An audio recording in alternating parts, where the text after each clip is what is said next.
اور کتاب میں ابراہیم کا ذکر کرو، بے شک وہ نہایت سچے تھے، پیغمبر تھے۔ جب انہوں نے اپنے باپ سے کہا کہ ابا، آپ ایسی چیزوں کو کیوں پوچھتے ہیں جو نہ سنیں اور نہ دیکھیں اور نہ آپ کے کچھ کام آ سکیں؟ ابا، مجھے ایسا علم ملا ہے جو آپ کو نہیں ملا، تو میرے ساتھ ہو جائیے، میں آپ کو سیدھی راہ پر لے چلوں گا۔ ابا، شیطان کی پوجا نہ کیجیے، بے شک شیطان اللہ کا نافرمان ہے۔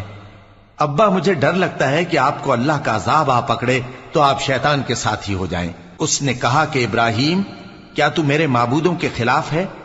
اگر تو باز نہ آئے گا تو میں تجھے سنسار کر دوں گا اور تو ہمیشہ کے لیے مجھ سے دور ہو جا۔ ابراہیم نے سلام علیکم کہا اور کہا کہ میں آپ کے لیے اپنے پروردگار سے بخشش مانگوں گا، بے شک وہ مجھ پر نہایت مہربان ہے۔